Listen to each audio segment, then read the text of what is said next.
In the next section, we'll discuss the physiology and pharmacology of autonomic receptors.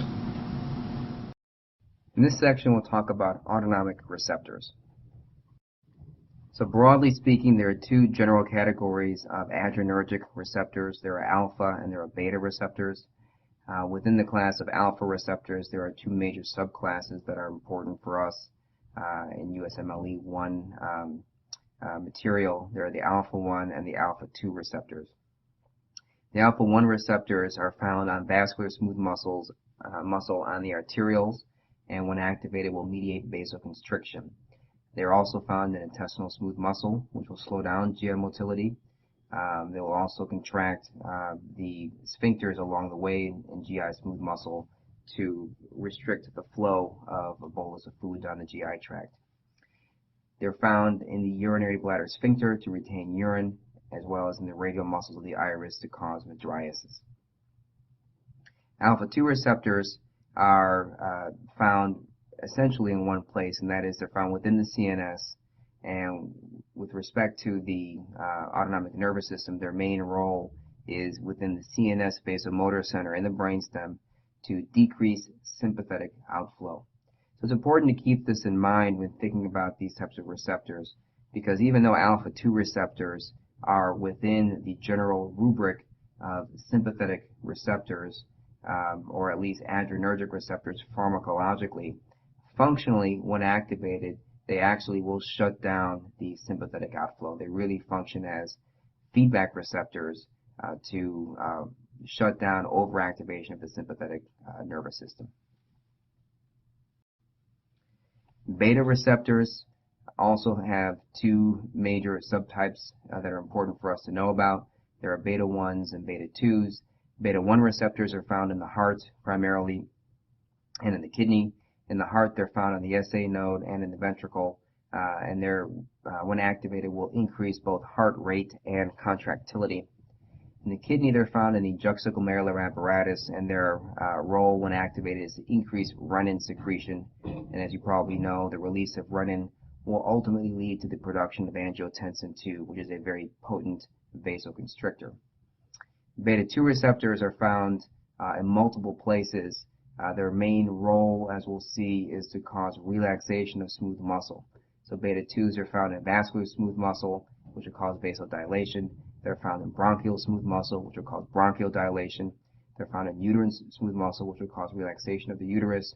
They're also found in the liver, which will drive glycogenolysis, which is an important process to create these small molecule metabolic mediators that are crucial for the rapid production of energy for a sympathetic response.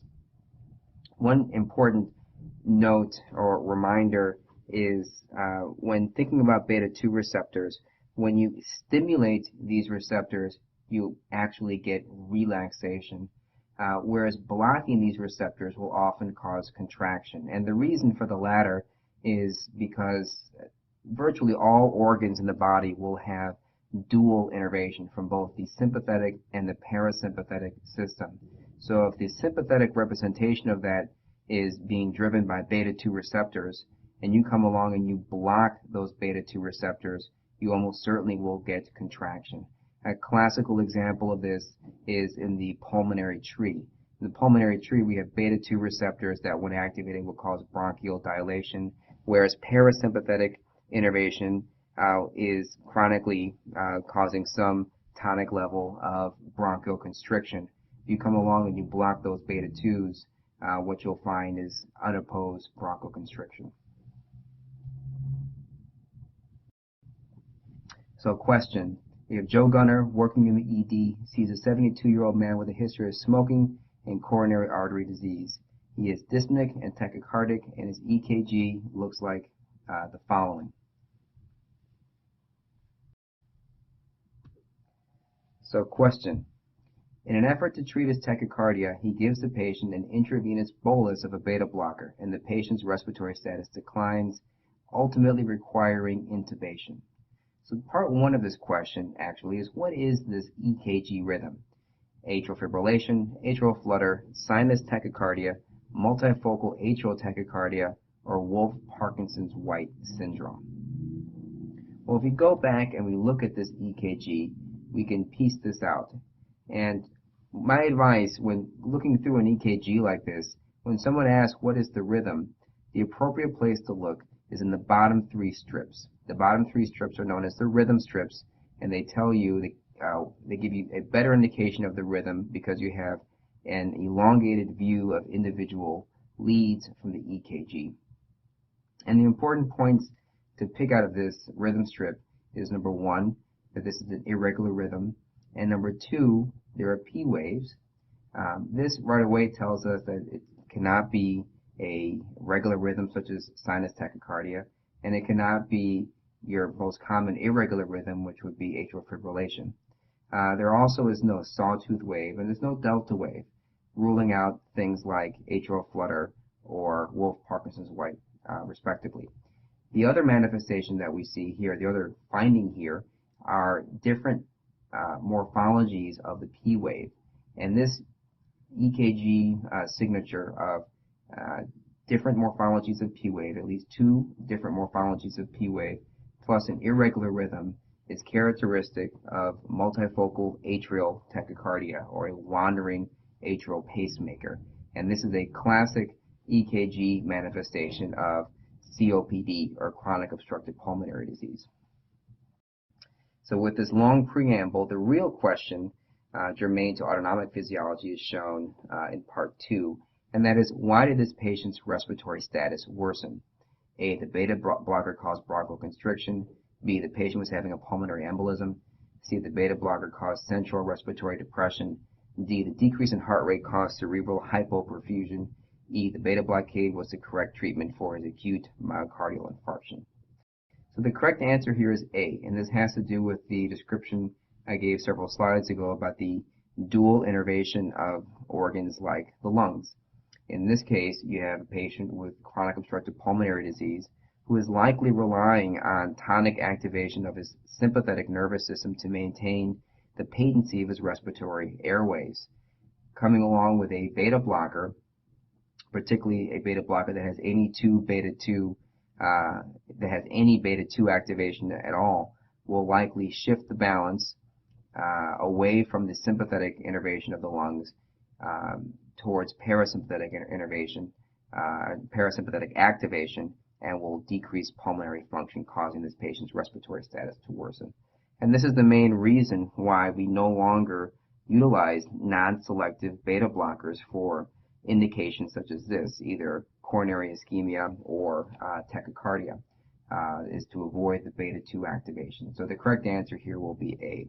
And one thing to point out as a clinical pearl is that even though often drugs are marketed as being specific to a particular receptor type, such as a beta 1 receptor, one should recognize that at high enough doses or high enough exposures, particularly if a patient is unable to metabolize a drug rapidly, a so-called selective beta 1 blocker can have a substantial amount of beta 2 activity. And we'll see why this is the case in the next couple of slides.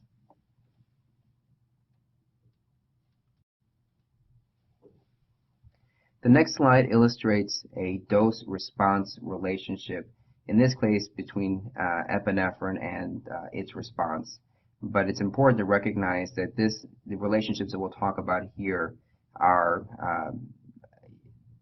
generalizable across many other pharmacologies.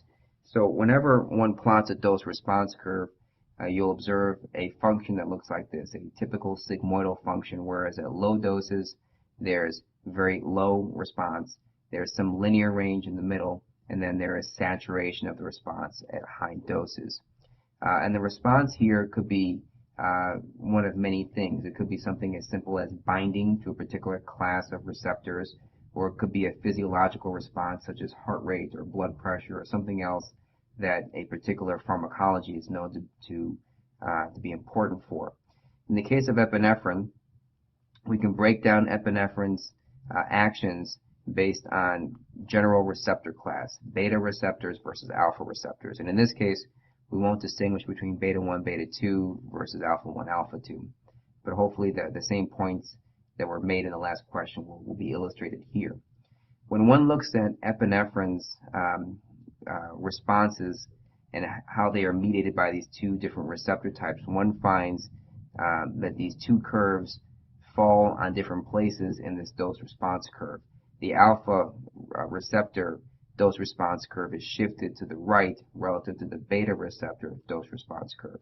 So what do we learn from this relationship? Well, one way of quantifying the degree to which these two curves are shifted relative to one another is by looking at what's called the EC50, or in this case, really more appropriately, the ED50, D corresponding to the word dose, C corresponding to concentration. So the ED50 corresponds to the dose of epinephrine needed to drive a 50% of maximal response rate.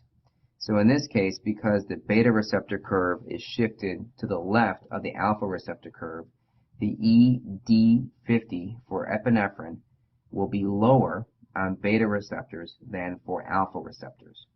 So what does this mean in sort of real language terms? This means that epinephrine will act more potently on beta receptors than on alpha receptors, or is more sensitive on beta receptors than on alpha receptors. There are several ways of stating the same conclusion. The other important thing to note here is that even though at a low dose epinephrine is only going to activate beta receptors, it has an apparent selectivity for beta receptors. At a high enough dose, epinephrine will activate all kinds of receptors, alpha receptors and beta receptors. So when one tells you that a particular drug is selective for a particular receptor type, one has to be aware that at high enough doses, the drug will lose its selectivity for those various receptor types. And this will be important as we talk about the physiological effects of particular drugs that have mixed actions across multiple receptors, and we'll see this later on in today's lesson. The next slide illustrates several different sympathetic agonists, drugs that are used to agonize or to mimic the sympathetic nervous system. So for example, epinephrine, which we've talked about already as a native compound, is used pharmacologically primarily in two different clinical scenarios. One is in ACLS, which is advanced cardiac life support, or anaphylaxis. And epinephrine, as we learned about in the previous slide, primarily at low to medium doses is a beta agonist. And beta agonism is really what you want in these two clinical scenarios. Acute advanced cardiac life support is employed when people have had a cardiac arrest. Beta agonist is clearly the pharmacology that should be utilized or driven during this particular situation. Similarly, anaphylaxis, because of the major pulmonary manifestations, the beta-2 agonism afforded by epinephrine is something that's could be very useful in that particular clinical scenario. At higher doses, one would also bring in alpha-1 activation. Norepinephrine, very commonly used as a pressor in modern-day ICUs. It's primarily a beta-1, alpha-1 agonist, and we'll describe in some more detail the hemodynamic effects of that in subsequent slides. Dobutamine, primarily clinically, is used during cardiogenic shock. This is a beta-1 and beta-2 agonist. Its main role is to increase forward flow by increasing contractility without increasing blood pressure because of these beta-2 effects, and therefore one is not putting much of an afterload onto the myocardium in this situation. Phenylephrine, also known as neosynephrine, is a pure alpha-1 agonist. We'll talk in more detail about the hemodynamic effects of that very shortly. And albuterol, another very commonly used sympathomimetic compound. This is an inhaled beta agonist. Albuterol itself is not selective for beta-1 or beta-2 receptors, but because when taken appropriately, the only tissues that are exposed to this compound are the pulmonary tissues, which have very low concentrations of beta-1 receptors. Functionally, this is a beta-2 agonist only. All right, these next several slides illustrate some of the hemodynamic effects of administration of the various compounds that we've just talked about. Phenylephrine is a pure alpha-1 agonist. It's a widely used pressor, and when infused by causing diffuse vasoconstriction will increase both systolic and diastolic blood pressures. That's shown here on the top figure, the two black lines, systolic on top, diastolic on the bottom. And the mean arterial pressure in red, all three of these will go up in response to diffuse vasoconstriction. Heart rate, however, will go down. And heart rate goes down because of the activation of baroreceptors. Baroreceptors are located in the aortic arch as well as the carotid bulbs. And these receptors will sense this increase in blood pressure and will cause a reflex bradycardia. The mechanism of this will be discussed in more detail in a subsequent slide. Epinephrine is a mixed molecule, or mixed agonist for both betas and alphas. Its beta 1 and beta 2 effects are dominant over the alpha 1 effects as described previously, and therefore its hemodynamic effects will be more complicated. As shown here, the beta 1 effect will drive an increase in the contractility of the myocardium, which will increase the systolic blood pressure. However, the beta 2 effects will decrease the diastolic blood pressure by dropping the total peripheral resistance and increasing the amount of runoff of blood into the peripheral vascular tree. These antagonizing effects of systolic and diastolic blood pressure imply a substantial widening of the pulse pressure, but do not give sufficient guidance for us to be able to predict what the mean arterial pressure trace will do in response to this drug. Heart rate, however, will increase because of two reasons. Number one, the direct beta agonism will increase heart rate based on direct positive chronotropic effects on the heart from beta 1 activation, and the beta 2 activation by dropping total peripheral resistance does not provide any impediment to this increase in heart rate. As a matter of fact, if the compound only had beta 2 agonism, the heart rate would increase because of the drop in the total peripheral resistance. Norepinephrine is primarily an alpha 1 beta 1 agonist with much less beta 2 activation. Is a very commonly used pressor used in the ICU. Its hemodynamic effects are as follows. The beta 1 activation will increase contractility and increase systolic blood pressure, and the alpha 1 activity will increase the total peripheral resistance, and by doing so will increase the diastolic blood pressure. Therefore, since both systolic and diastolic blood pressures are going up in response to this drug, so does the mean arterial pressure. The heart rate response to this drug is more complicated, however. The beta 1 agonist properties of norepinephrine by themselves would drive the heart rate to increase by direct positive chronotropy on the heart. However, the alpha 1 agonism, by driving up the blood pressure, will engage the baroreceptors, which will drive the heart rate back down. For any given patient, without knowledge of their other medical conditions and other medications on board prior to the administration of norepinephrine, it would be impossible to predict the direction of their heart rate response. The important take-home point, however, is the blood pressure responses here are quite easily predictable based on the pharmacology shown above.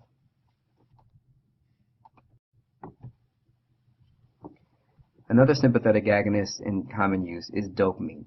Dopamine's effects are more complicated because not only does it interact with its own receptor, the D1 receptor, it also interacts with several other receptors such as alpha 1, alpha 2, beta 1, and beta 2 receptors, as well as causing indirect effects via the release of norepinephrine. Because of this, its effects are dose dependent. At low doses, dopamine will interact with its own receptor, the D1 receptor, which is found in the kidney, on the afferent arterioles, and with activation of this receptor, one will observe vasodilatation. This low dose in the past has been called, quote, renal dose dopamine, unquote. At intermediate/lower doses, dopamine will now activate beta 1 receptors. And beta 1 receptors, we know, cause positive ino and chronotropy, which will increase cardiac output and will increase blood pressure. At the highest doses, dopamine will activate alpha 1 receptors, and alpha 1 receptors, as we know, will cause vasoconstriction. It's important to remember that the effects here are cumulative. So at these low doses that activate beta 1 receptors, one is also activating D1 receptors, And at the highest doses, one is activating alpha-1, beta-1, as well as D1 receptors. There are several drugs known as sympatholytics that can block the activation of the sympathetic nervous system. For example, labetalol, which is an IV available drug, blocks alpha-1 as well as beta-1 and beta-2 receptors. Its effects on beta-2 receptors are less potent, so it's primarily an alpha-1 and beta-1 blocker whose net effect is to decrease heart rate and to decrease blood pressure. Nitrates are direct vasodilators, and there are several types of nitrates out there that act on different portions of the vascular system. Often neurologists will utilize drugs like nitroprusside, which is an afterload reducer. This is used in the setting of acute cerebral hemorrhage, whereas cardiologists will often employ a drug like nitroglycerin, which is a preload reducer often used during periods of coronary ischemia. Drugs like phenoxybenzamine are long-acting, non-selective alpha blockers, often used for pheochromocytoma. Interestingly, this compound acts both on alpha-1 and alpha-2 receptors. However, recall that alpha-2 receptors are only found functionally in the vasomotor center of the CNS, and if a compound cannot reach these receptors, which is the case for phenoxybenzamine, functionally this compound will only work on alpha-1 receptors. In other words, because the drug does not effectively cross the blood-brain barrier, there are no apparent alpha-2 effects and only alpha-1 effects, which are desired in the case of pheochromocytoma. These are the receptors that you want to block. Phentolamine has a similar pharmacology as phenoxybenzamine. It's a non-selective alpha blocker which does not cross the blood-brain barrier, so functionally is an alpha-1 blocker. Its main use, because it's not orally available for long periods, it has a short half-life and therefore it's given parenterally. It's primarily used for pressor extravasation or for treatment of erectile dysfunction. Clonidine is an alpha-2 agonist that does cross the blood-brain barrier, and therefore when it activates, these alpha-2 receptors will decrease sympathetic outflow.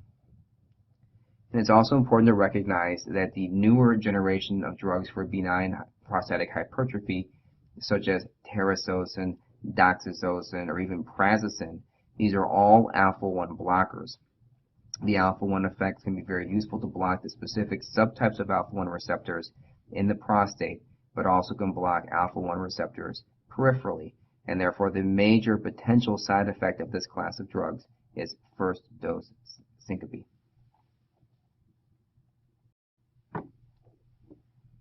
Drugs that block beta receptors are used quite prominently for the secondary prevention of MI. So beta blockers have their blood pressure lowering effects both by directly acting at the level of the myocardium as well as on the juxtaglomerular apparatus to decrease run-in production.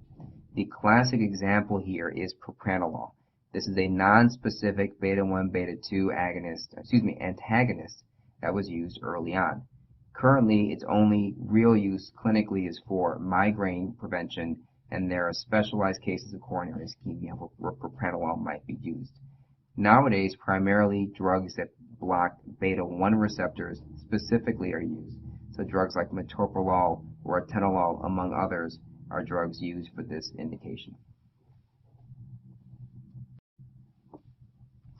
Parasympathetic blockade is not used nearly as frequently as sympathetic manipulations of any sort.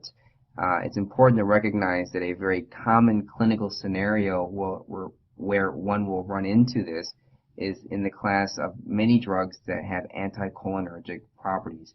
This was discussed earlier in the context of a clinical question.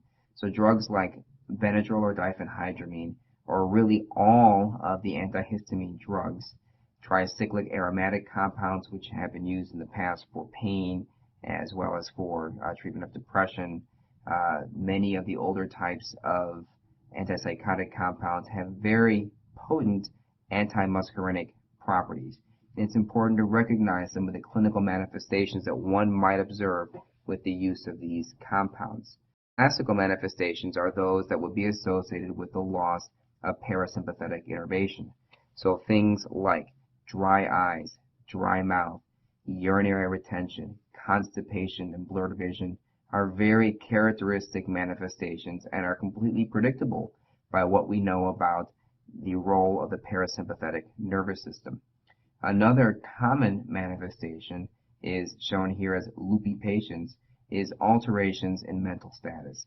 It's important to recognize that acetylcholine has a very important role in the central nervous system, and as a matter of fact, is probably one of the major neurotransmitters involved in Alzheimer's disease, such that blockade of muscarinic receptors, particularly in patients who may have a prodromal version of dementia, may precipitate changes in mental status. Now, there are occasionally scenarios where one does want to augment the activity of the parasympathetic nervous system, and here is a classical example. This is a series of abdominal x-rays of a patient who has acute colonic pseudoobstruction after hip surgery. That is, a patient who clinically looks like is having a bowel obstruction with a distended, tender abdomen with the inability to pass stool or gas, and the x-ray gives the appearance of dilated loops of bowel. However, this is a scenario often observed in elderly patients after surgery who have received narcotic drugs who actually don't have an obstruction, but rather have atony, or the inability for parasympathetic activation of the GI tract. One can treat this syndrome, which is known as Ogilvie syndrome, with a muscarinic agonist. And one muscarinic agonist that can be used for this is bethanechol. Now, one important recognition, or one important point to be aware of, is that drugs that act on muscarinic agonists, even though we are targeting them to act, in this case, in the GI tract, are going to work on muscarinic agonists everywhere they exist in the body, including on the myocardium.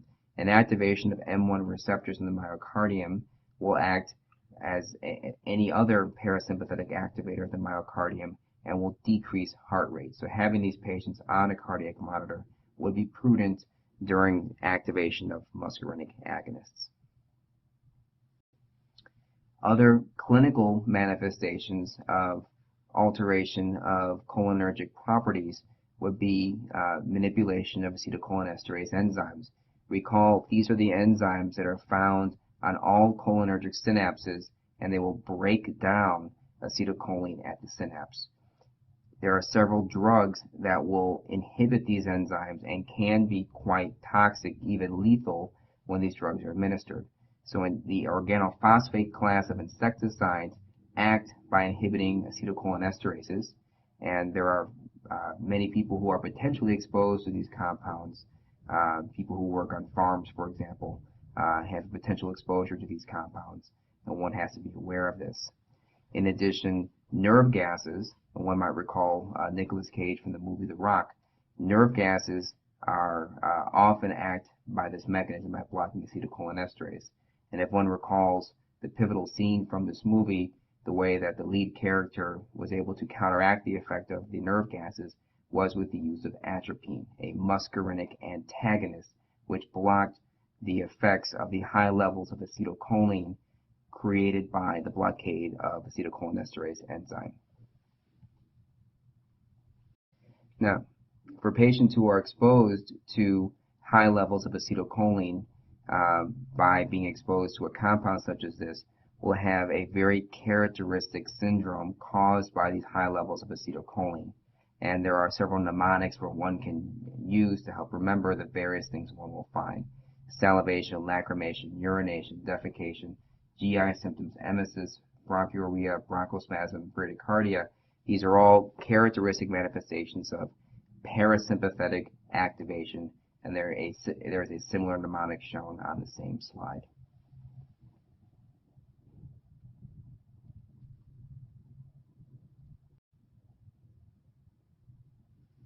Okay, question 14.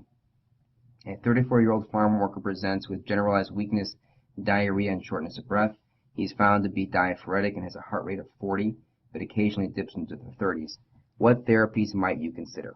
A, atropine; B, pralidoxime; C, glycopyrrolate; D, intubation and mechanical ventilation; or E, all of the above. Well, here's a subject who has likely been exposed to a cholinesterase blocker, and he has some of the characteristic manifestations of a hypercholinergic syndrome. And treatment of this typically involves blockade of muscarinic receptors, which one can see here. Atropine and glycopyrrolate are both muscarinic antagonists. Prylodoxime is a compound that can potentially reverse the effects of the blockade of this enzyme, or the inhibition of this enzyme, if given early enough.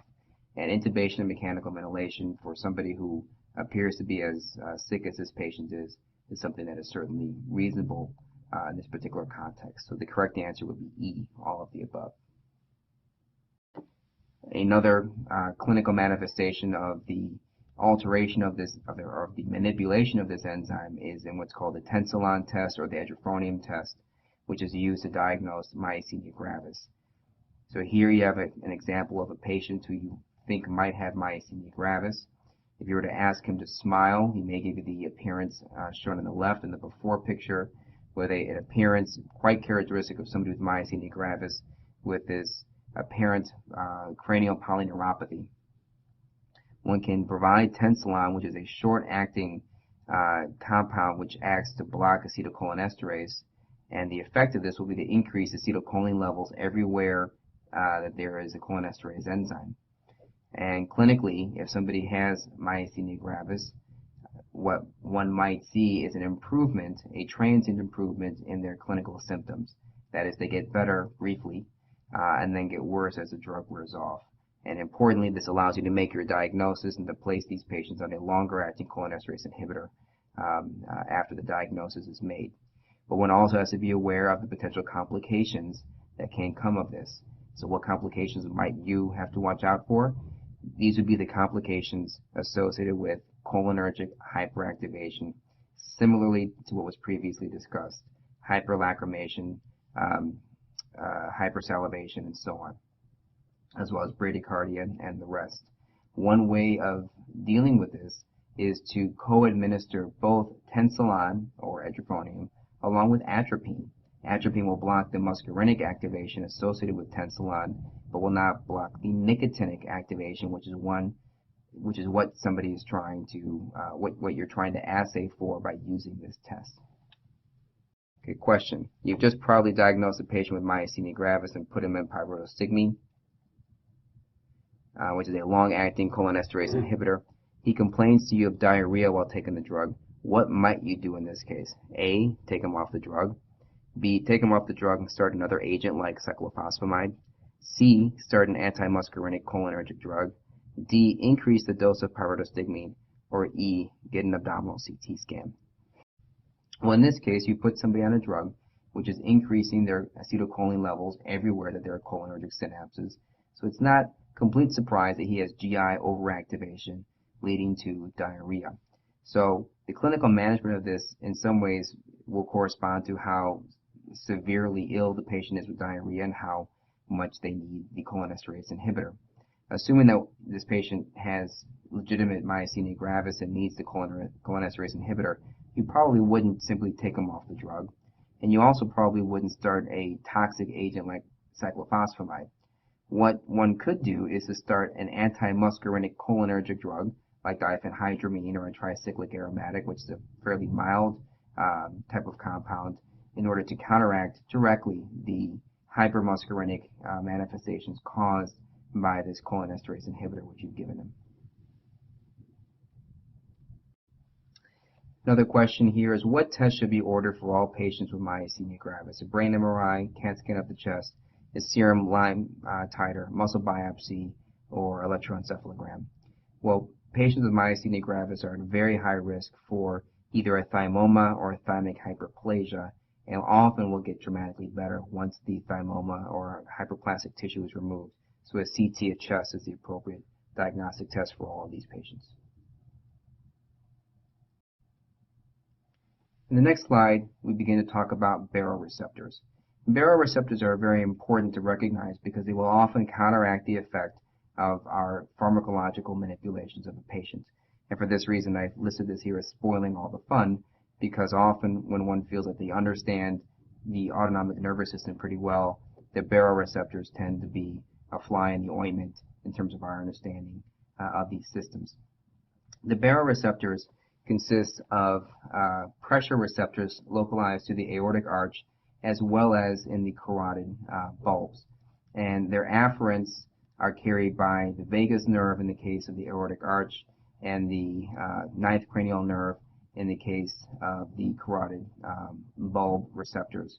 Those afferents will travel to the vasomotor center in the brainstem, and within the vasomotor center they'll synapse on the nucleus solitarius as well as the dorsal motor nucleus of the vagus, and the dorsal motor nucleus of the vagus will send out its efferents via the vagus nerve to both decrease heart rate as well as to drop the vascular tone. This actually can be very useful for the treatment of a tachyarrhythmia. Shown on the left is a heart rate tracing, and on the bottom left is the carotid sinus pressure. And one can put pressure on the carotid sinus and observe quite rapidly a drop in the heart rate. And this is something which can be useful in a clinical setting where other pharmacologic agents might not be available. And as shown on the right, the traditional sleeper hold is thought to work by activating this baroreceptor reflex.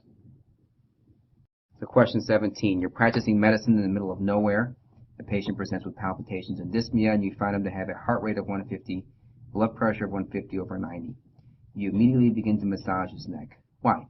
A, he has a neck cramp that's responsible for his symptoms. B, occluding jugular outflow will increase intracranial pressure and lower blood pressure. C, you're activating his baroreceptors to reflexively decrease the heart rate. D, transient carotid occlusion lowers intracranial pressure and lowers blood pressure. E, forced tracheal deviation activates the tracheal reflex, thus lowering blood pressure. So the correct answer is C. As mentioned before, activation of the baroreceptors can quite rapidly drop the heart rate. In this case, this patient is suffering from tachycardia, and this can be a very potent and rapid therapeutic intervention. Another clinical application of the understanding of the baroreceptor reflex is in the hyperactive carotid sinus. This hyperactive carotid sinus is likely responsible for neurocardiogenic syncope. So here is the typical sequence of events that might happen. First, a patient may have a sympathetic surge due to either an emotional event or perhaps the patient just had a parasympathetic surge, such as micturition, defecation, or etc.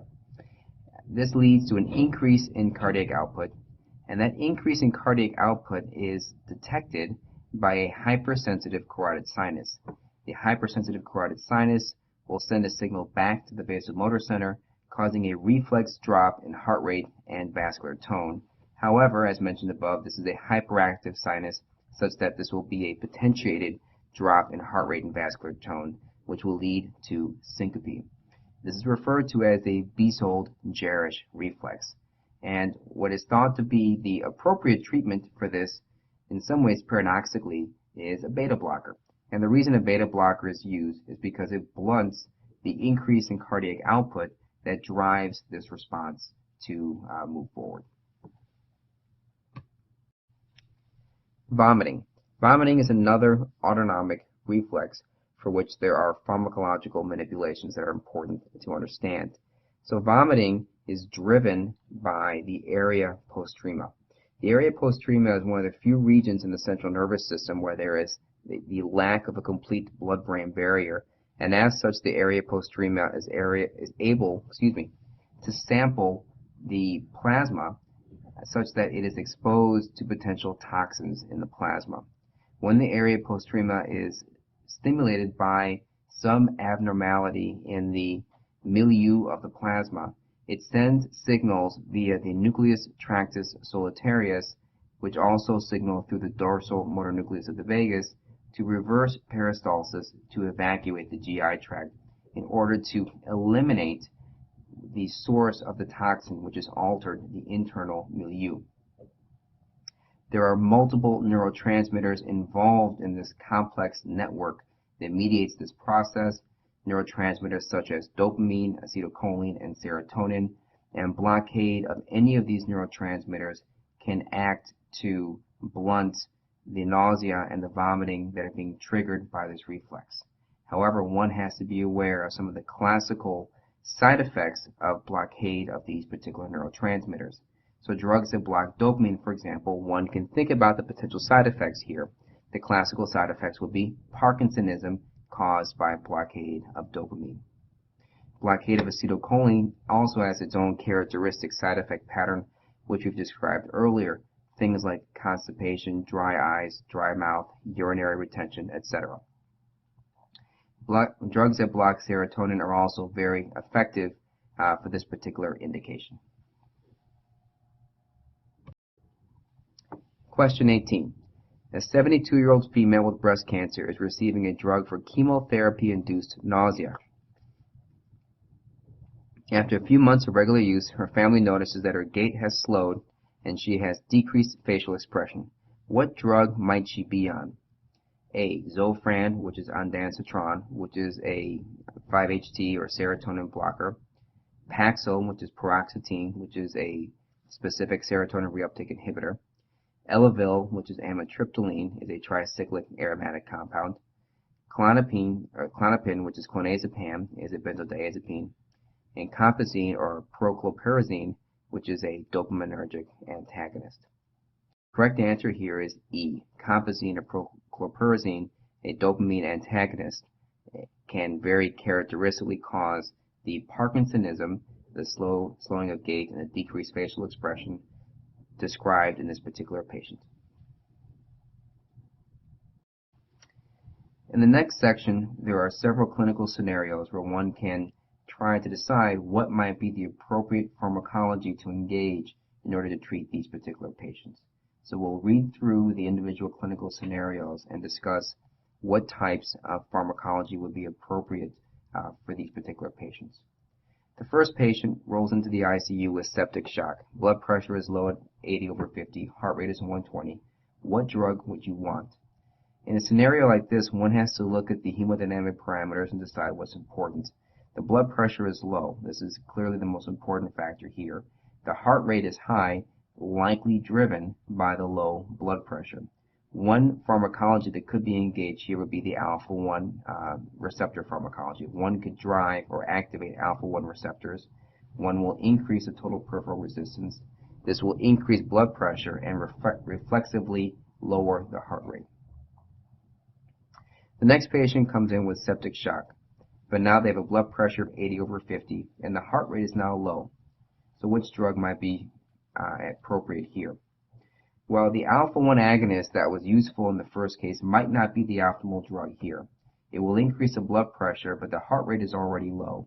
And if there was a drug that could increase the heart rate without having a high likelihood of decreasing, if there's a drug that can increase the blood pressure without having a high likelihood of increasing the heart rate, that would be the appropriate intervention here. So a drug like norepinephrine, which is an alpha-1 beta-1 agonist, here would increase the total peripheral resistance and also not permit the drop in heart rate caused by the alpha-1 agonism. The next patient has a hypertensive CNS bleed with a blood pressure of 260/140 and the heart rate is low.